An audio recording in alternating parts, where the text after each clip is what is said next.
বিজেপিৰ হুজাই সমষ্টিৰ বিধায়ক শিলাদিত্যই বিজেপিৰ এজন কান্ধত বেগ লৈ ফুৰা নেতাৰ বিৰুদ্ধে প্ৰতিবাদ কৰিছে। সেই নেতাজন কোন সেই বিষয়ে তেওঁ অৱশ্যে এতিয়াও নাম ঘোষণা কৰা নাই, কিন্তু সেই নেতাজনক লৈ যথেষ্ট বিতৰ্ক হৈছে। এনে অৱস্থাত আজি দল ত্যাগ কৰাৰ কথা আছিল, দল ত্যাগ কৰাৰ কথা আছিল বা দলৰ পৰা অৱসৰ লোৱাৰ কথা আছিল শিলাদিত্যই, কিন্তু শেষ মুহূৰ্তত শিলাদিত্য অৱসৰ নল'লে। তেওঁক নেতৃত্ব এসপ্তাহ সময় দিয়াৰ বাবে তেওঁ এসপ্তাহ অপেক্ষা কৰিব বুলি জনালে। শিলাদিত্যৰ বক্তব্য আমি কিছু সময়ৰ পিছতে জনাম, কিন্তু তাৰ আগতে এই মুহূৰ্তত ব্ৰেকিং নিউজ আহিছে যে কোভিডত মৃত্যু হোৱা লোকৰ সংখ্যা আৰু বৃদ্ধি পাইছে। হিমন্ত বিশ্ব শৰ্মাই এতিয়া আনুষ্ঠানিকভাৱে ঘোষণা কৰিছে তাৰ মাজত যিসকলৰ মৃত্যু হৈছে ৩৬ বছৰীয়া। ইমান দিন আমি যিসকল বৃদ্ধ লোক কৰোণাত আক্ৰান্ত হৈ মৃত্যুৰ মুখত কৰে নহয়, এগৰাকী যুৱতী স্নেহা মল ৩৬ বছৰীয়া, তেওঁৰ মৃত্যু হৈছে। লিটু কুমাৰ বৰা সেই যুৱকজনৰ কৰোণাত মৃত্যু হৈছে, বয়স মাত্ৰ ৩৭, অৰ্থাৎ কেৱল বয়োজ্যেষ্ঠ লোক কৰোণাত মৃত্যু হৈছে বুলি ভবাটো ভুল। মৃত্যু হৈছে শৰৎ চন্দ্ৰ চহৰীয়া, তেওঁৰ বয়স ৬০ বছৰ। উপেন্দ্ৰ নাথ, তেওঁৰ মৃত্যু হৈছে ৬২ বছৰ। আৰু এজন বৃদ্ধ ব্যক্তি প্ৰমোদ ৰঞ্জন সাহা, তেখেতৰ বয়স ৭৩, আৰু শুভাংকন দুধেৰীয়া, তেখেতৰ বয়স ৭৩। গতিকে আজি এইকেইজনে ১, ২, ৩, ৪, ৫, ৬জনকৈ লোকৰ গুৱাহাটী চিকিৎসা মহাবিদ্যালয়ত মৃত্যু হৈছে। ইয়াতকৈ দুখৰ খবৰ একো হ'ব নোৱাৰে। এয়া হৈছে কৰোণা কালৰ ভয়াৱহ পৰিৱেশ পৰিস্থিতিৰ কথা।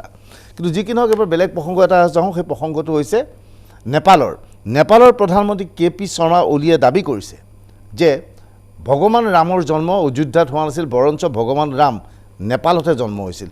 অৰ্থাৎ ৰাম কাৰ্যত নেপালী আছিল নেকি? লগে লগে বিতৰ্ক আৰম্ভ হৈ পৰিছে আৰু দেশত বিভিন্ন নেতাই এই ক্ষেত্ৰত বক্তব্য আগবঢ়াইছে। ইয়াক লৈ সৃষ্টি হোৱা বিতৰ্ক আমি দেখুৱাম আৰু তাৰ পিছতে আমি দেখুৱাম শিলাদিত্যৰ ভাষ্য। প্ৰথমেই চাওক নেপালী ৰামক কেন্দ্ৰ কৰি সৃষ্টি হোৱা বিতৰ্ক। मंत्री KP ओली ने जो बयान दिया है, मैं जगत गुरु परमहंस आचार्य पीठ श्री तपस्वी जी की छावनी अयोध्या से उसकी घोर निंदा करता हूं। और नेपाल हिंदू राष्ट्र था, नेपाल और भारत से रोटी बेटी का संबंध था और भारत हमेशा नेपाल की मदद करता रहा है। लेकिन जब से माओवादी हावी हुए, माओवादियों ने परम धार्मिक राजा की परिवार सहित हत्या कराया था, और जब से माओवादी नेपाल के परम धार्मिक राजा की परिवार सहित हत्या करा के और शासन सत्ता को अपने हाथ में ले लिए हैं, तब से नेपाल की स्थिति दिनों दिन बिगड़ती जा रही है। और माओवादी अब आतंकवादी की भाषा बोलना शुरू कर दिए हैं, क्योंकि चीन और पाकिस्तान के इशारे पर अब चलना शुरू कर दिए हैं।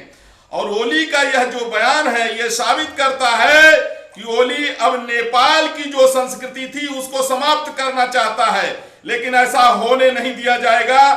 मेरे लाखों शिष्य नेपाली नेपाल में रहते हैं और कल से लाखों की संख्या में हमारे नेपाली शिष्य सड़कों पर उतर करके और ईंट से ईंट बजा देंगे।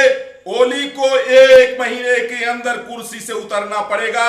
ये मैं धर्मादेश भी जारी करता हूं और ये आदेश देता हूं कि हमारे जितने भी नेपाली भक्त हैं, हमारे शिष्य हैं, वो मेरा आदेश मान करके और ओली को सत्ता से बहिष्कृत करें। दावा एकदम निराधार है। ओली साहब ने वाल्मीकि रामायण का अध्ययन नहीं किया है। इसमें स्पष्ट रूप से लिखा हुआ है कि जब देवता लोग विष्णु भगवान के पास गए थे कि रावण का वध कैसे होगा, तो विष्णु भगवान ने कहा था कि मैं स्वयं अयोध्या में राजा दशरथ के घर में जन्म लूँगा, जो अयोध्या सरयू तट पर स्थित है। तो जिस अयोध्या के आधार पर वो दावा करते हैं कि असली अयोध्या नेपाल में है, वहाँ कोई सरयू नदी है ही नहीं। उनको चाहिए वहाँ के प्रधानमंत्री ओली जी को कि कहाँ है अयोध्या, उसका वो डेवलप कराएं, उसकी राजधानी तय करें। हमको तो प्रसन्नता होगी कि इसी बहाने ये कम्युनिस्ट शासन में ये राम को मानेंगे तो राम को मानने का काम करें, ये उनको काम करना चाहिए। लेकिन जब वो काम ही नहीं कर रहे हैं, केवल भड़काने का काम कर रहे हैं, भारत और नेपाल के जो संबंध हैं वो ख़राब करने का काम कर रहे हैं,